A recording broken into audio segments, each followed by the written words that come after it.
And I really want, first of all, to sound a big warning to public servants, because it is the public servants who, by and large, leak these documents. You find His Excellency the President has written to me as a minister, but before I receive his letter, you see it on social media. And for some, they even do it with a lot of impunity. Because sometimes when it is copied to somebody, they check whom it is copied to. So when you check the letter strictly, you can even tell which office leaked the letter. And it is wrong. It is unethical. It's unprofessional. It is unlawful for someone to just leak government documents. And I sound this warning to public servants to desist from that culture and that unacceptable behavior of leaking documents, and they end up in the hands or eyes of those who should not be accessing them. And within the government, we are instituting a number of measures to curtail that practice. There is also now a behavior of people drafting letters, and they circulate fake letters, which is also unacceptable.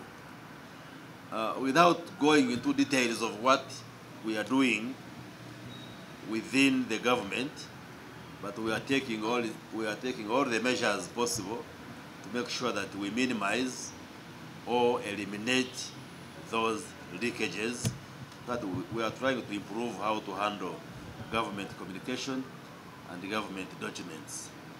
There are also people, including cabinet ministers or people who attend the cabinet, who have a habit of leaking what happens in the cabinet. And I see some online papers which sometimes accurately report what has happened in the cabinet. Meaning somebody sits in the cabinet, and then from cabinet he starts calling you, the journalist. We have discussed this. I don't know what the intentions people have. Then there are also those who leak wrong information, even from cabinet.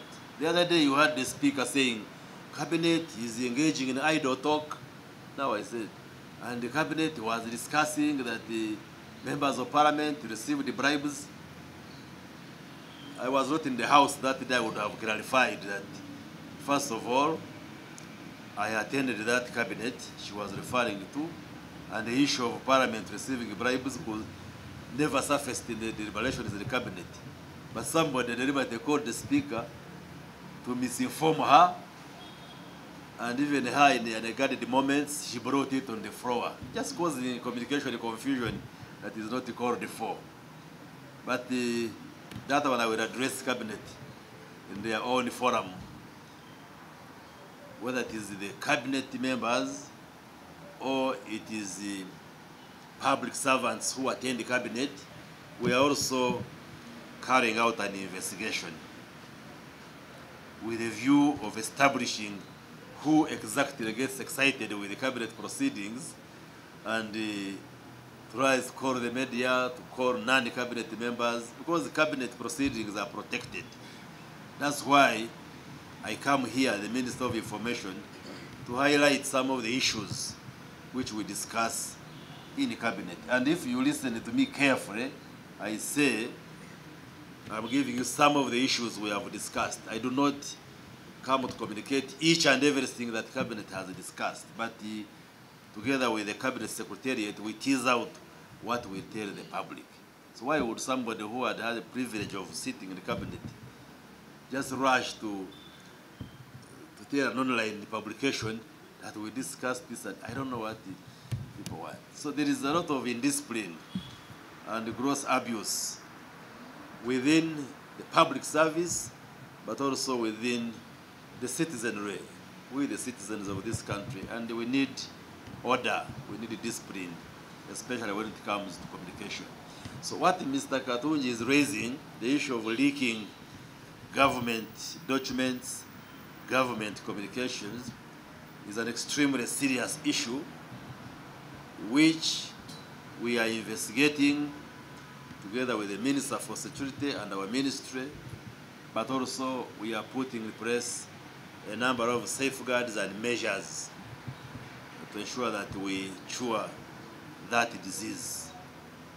Because people now, at times, because now the fake letters also saturate and people are not able to tell whether it's a genuine letter. And I have seen some of you, the papers, like Monitor, making a headline in reference to a fake paper, a fake letter which is being saturated. You don't even take time to verify whether what you have seen on social media is authentic or not, and then you import it and make a headline citing a false communication which is just being saturated. You also become thorough, you the formal media. Don't get excited with the social media. Verify before you publish what you just speak from social media. Because social media just picks anything. With the social media, everybody now is a journalist. You just write and just post and post. So you should also be a little bit careful and authenticate some of the information that you pick.